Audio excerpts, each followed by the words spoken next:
This is God. What's going on, everybody? If you can't tell by my Freddy Krueger glove that I have on, I can't even get this thing to work perfectly on my hands. No, today I'm going to be talking about one of my favorite franchises of films ever made, and that is the Nightmare on Elm Street franchise. I have been a huge fan of this franchise since I was a very young kid. I remember the first time I watched this franchise of films and just fell in love with not only the character of Freddy Krueger, but just like the world that was created by Wes Craven and how this film franchise developed over time. And the fact that this franchise has existed as long as it has is kind of mind-boggling to me. And recently I sat down and rewatched all of these films. It's been a really long time since I'd watched every single one of them. And I thought it would just be fun to do a rank list of them because I love talking about my opinions on these movies. And yeah, I really love these films quite a bit. There are some in this franchise that definitely are not as strong as the other ones, and I'll get into that today when I talk about these movies. As always, before we get started, if you could like the video and subscribe to the channel, it helps me out a lot and lets me know the type of content you're looking for. If you're a horror fan and you're really into horror movies, I'd love to hear from you, and I'd love for you to comment what your favorite Nightmare on Elm Street films are. I'd love to see it in the comments, love to hear what you think about this franchise in particular. So there are 9 films technically in the Freddy Krueger saga, and that is including the remake and the film Freddy vs. Jason, and I will be talking about every single one of those films today, and I will be ranking them from my least favorite to my favorite. And as always, this is just my opinion. Don't take it for 100% fact. These are just the way that I enjoy these films. I really love all that there is about these movies. I love Robert Englund as Freddy Krueger. I think that he is just absolutely brilliant. And so I'm looking forward to jumping in now and talking about these films in length. So coming in last place to most Freddy Krueger fans out there will be no surprise, is the 2010 remake, if you want to call it that, of A Nightmare on Elm Street. This film is barely a movie. Calling it a movie is kind of a joke. I rewatched this couple of days ago, and my God, it is one of the most painful, awful, and terrible things that I have ever sat through in my life. This is clearly a person who made this film that did not understand the source material whatsoever, does not care about the source material, and wanted a quick cash grab. And what really surprises me about this is that New Line Cinema, who has been so faithful to this franchise for so long, clearly didn't give a shit about how the end product turned out, because this movie is awful. The look is terrible, none of the kills are scary, the CGI is really disgusting. Jackie Earle Haley is a horrible Freddy Krueger. He has no charisma, he's not funny, he's not scary. And then this whole thing of turning Freddy Krueger into this overt pedophile, what made him so fun and entertaining is that, like, yes, he was a murderer, but like turning him into this like disgusting sex pervert makes his character so much less enjoyable to watch on screen. And I don't know, there's something about this movie that just kind of makes me feel gross when I watch it. And all of the characters in it are so unlikable and terrible. Rooney Mara is awful in this film. Katie Cassidy from the Arrow series shows up in this. There are not a lot of likable people in this film, and their performances are awful. I already forgot most of it, and I rewatched it like 2 days ago. And yeah, that's all I have to say about this steaming pile of garbage. It's an awful movie. It's in last place. I wish that I could kick it even further away. I wish I could get into its nightmares and kind of just destroy it from the inside out, from existence, so none of us have to remember that this movie even is real.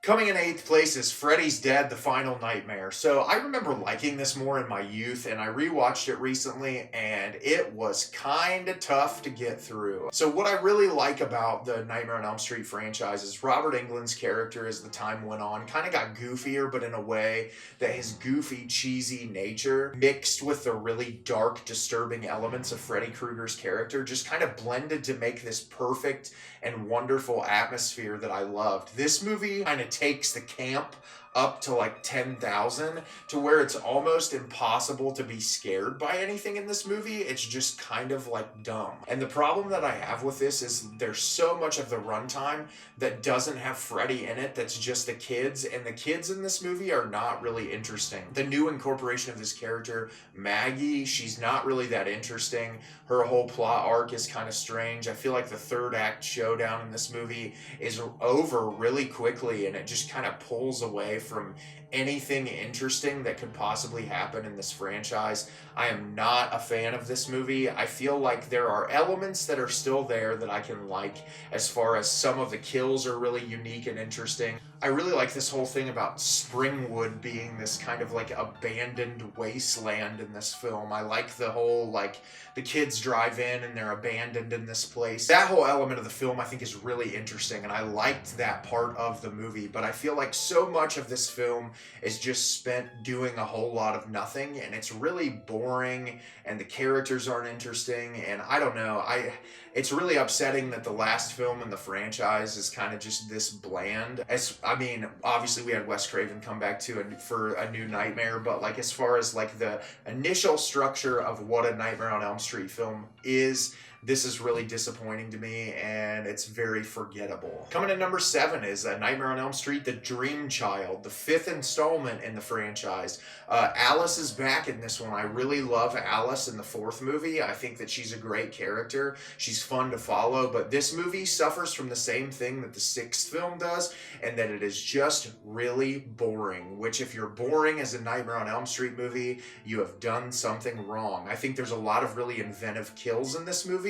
There's a lot of really gorgeous set design as far as like the dreamscape sequences in this. There's that one scene with Freddy and like the car chase or not really a car chase, but runaway car with the one character who's like attached to his car. I love that sequence. I think it's done really well, but there's so much of this movie spent doing a whole lot of nothing, and that's really unfortunate because, like I said, the 5th and 6th films in this installment kind of just disappointments, both of them. I feel like this movie suffers from just being really bland. I think Alice's character is not nearly as interesting as in the 4th one. New characters that are introduced, none of them you can really attach yourself to help this one along to make it interesting. And yeah, this one, kind of like the 6th one, it's relatively forgettable, which is disappointing because I remember liking this one more in my youth. But this time around, I just really didn't enjoy it. I feel like this is when Robert Englund was amping the camp up to a whole nother level, and there are some one-liners in this movie that are really enjoyable. But for the most part, I don't really like this one either. I feel like it falls low on this list for a reason. Coming in at number 6 is Freddy vs. Jason. This movie is an entertaining, stupid, fun time. It's a very overt, comic booky idea of what a showdown between Freddy vs. Jason would be like.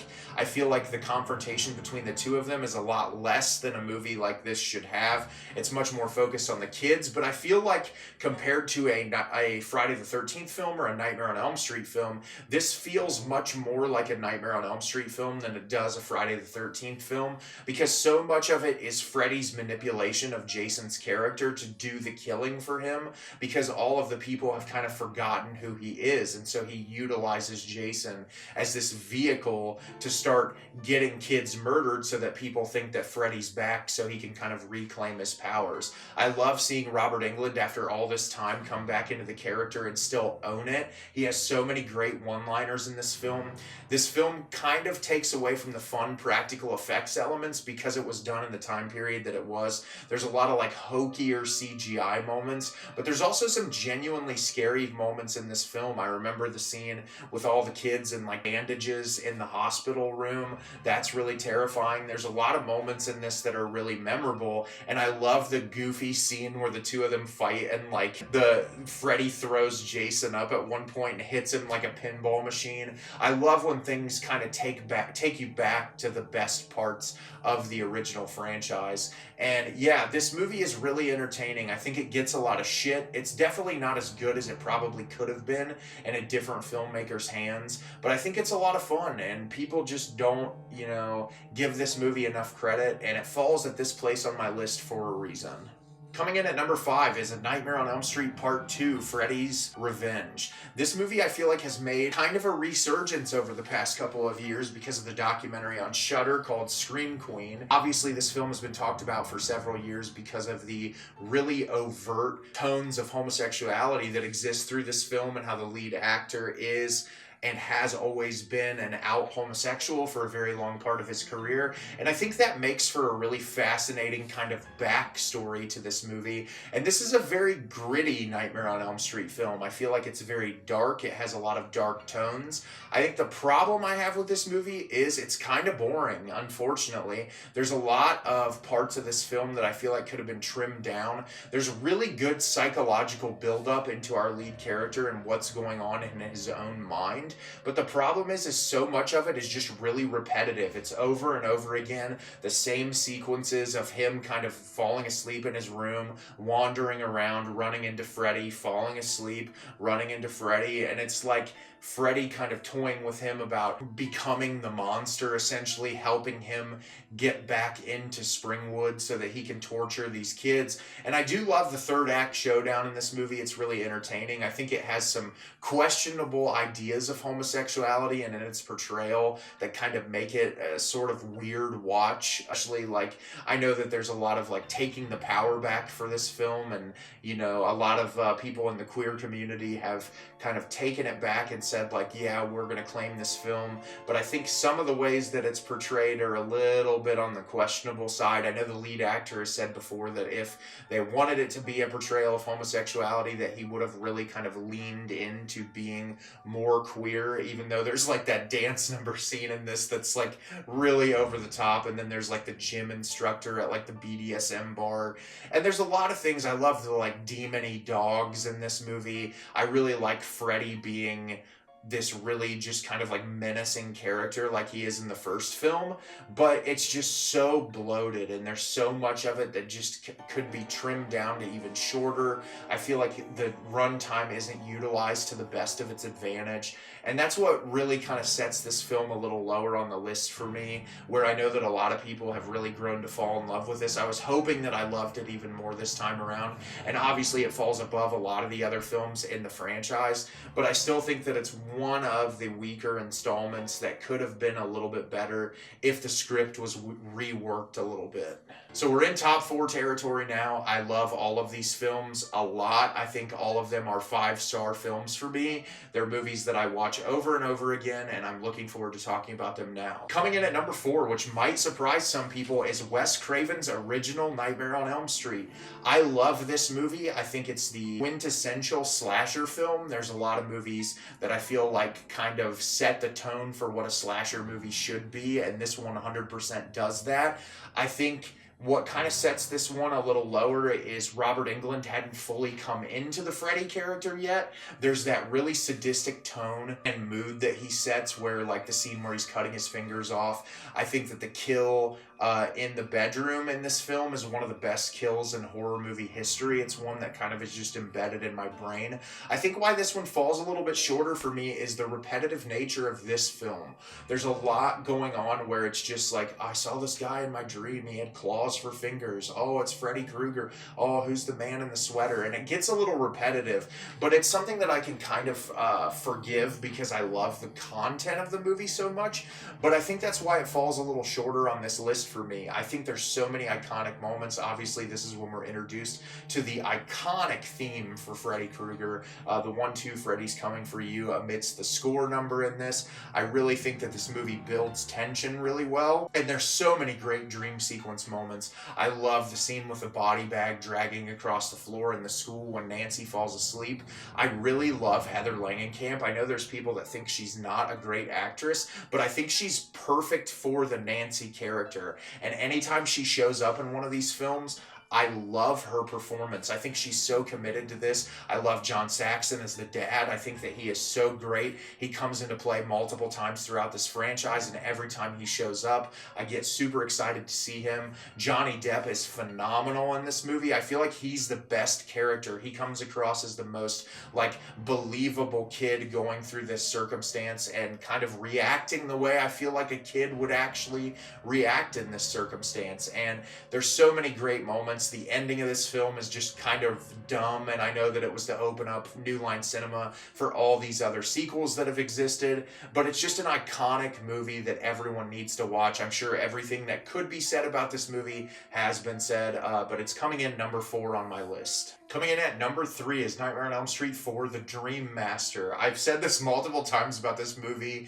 to friends and family who I've introduced this franchise to. This is an amazing movie with no plot. There is essentially no plot to this film other than Freddy Krueger comes to terrorize these kids, and it is so much fucking fun. This movie introduces Alice's character. We're brought back the characters from Nightmare on Elm Street 3. They get killed off really early on in the movie. And what I really love about this film is you could tell the filmmaker of this movie wanted to focus so much heavier on just the dream sequences and the kills in this movie. This has one of the most memorable kills, I think, personally, in the movie with the Roach Motel. It is like just disgusting and over the top and just ridiculous. I feel like this is Robert Englund balancing his camp perfectly. There's so many unique and memorable moments in this, and I feel like each one of the characters in this film really likable, and that's what I think these movies need, is you need a likable cast. There's the scene with the pizza that always gets me, that it cracks me up every time I watch this movie,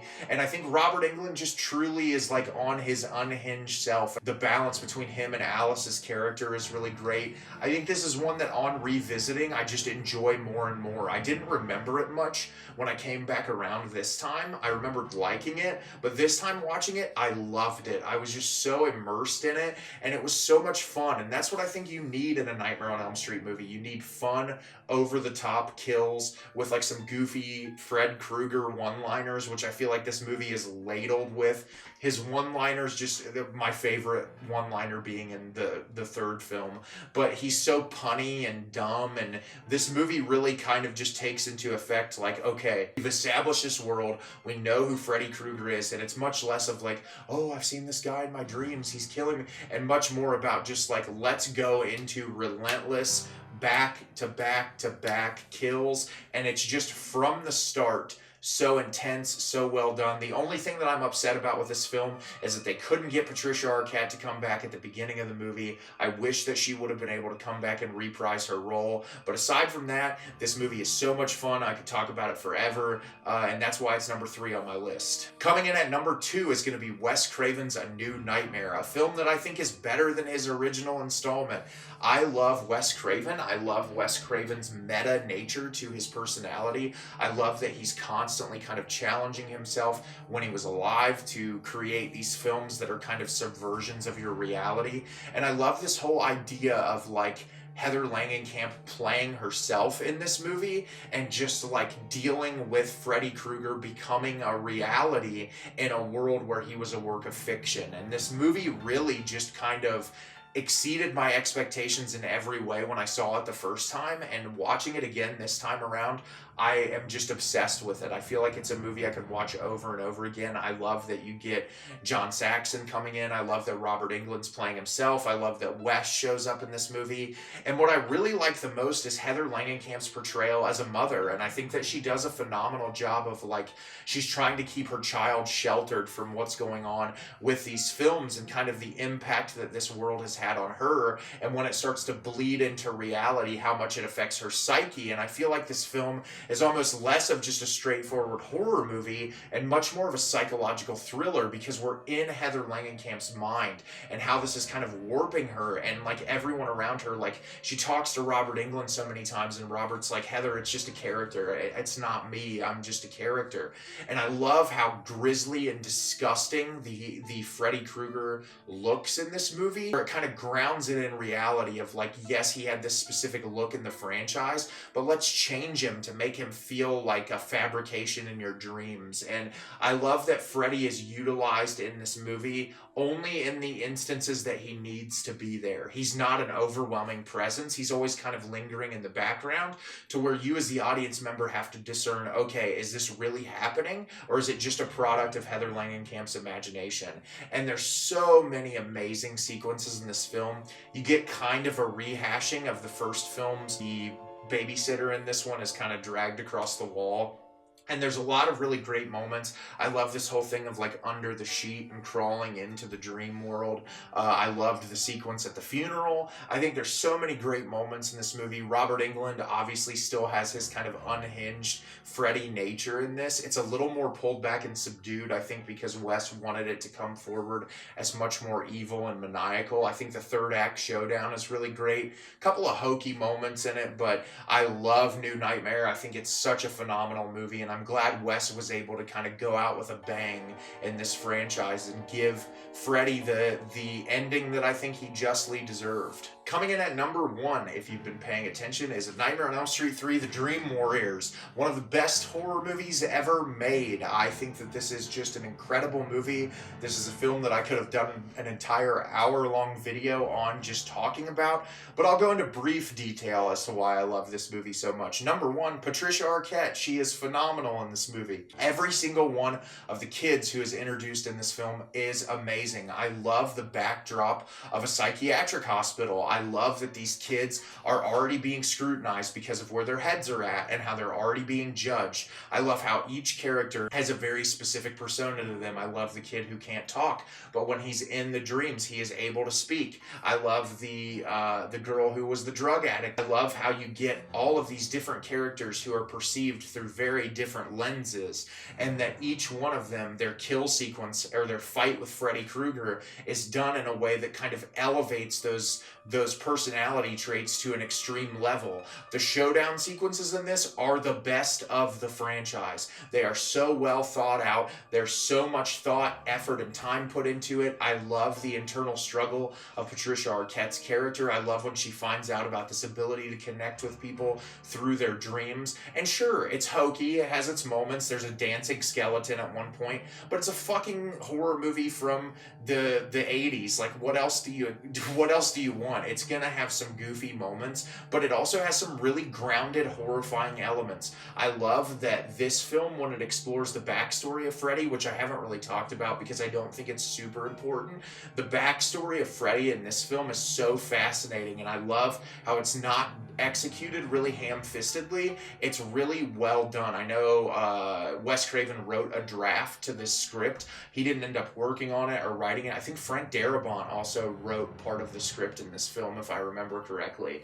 But it's just so amazing. The Welcome to Primetime bitch is still like one of my favorite quotes in all of horror. But I think what I love about this movie is you care so deeply for these characters. You don't want any of them to die, so it makes the impact so much more intense when you're watching the film, because I feel like compared to all the other films, maybe with one being the other one, this movie I cared more about the characters in this film than any of the other movies, and I just think that it's really the quintessential Nightmare on Elm Street film. And if you're going to watch this franchise and you don't want to watch all of them, watch my top 4, because they are the best and they will make you fall in love with this franchise. So that's my ranking of Nightmare on Elm Street. Do you agree with me? Do you disagree? Let me know in the comments. I love these movies. I enjoy elements of each one of them except for that fucking remake, which is horrible, and I look forward to seeing what your ranking is. As always, if you can like the video and subscribe to the channel, it helps me out a lot and lets me know the type of content you're looking for.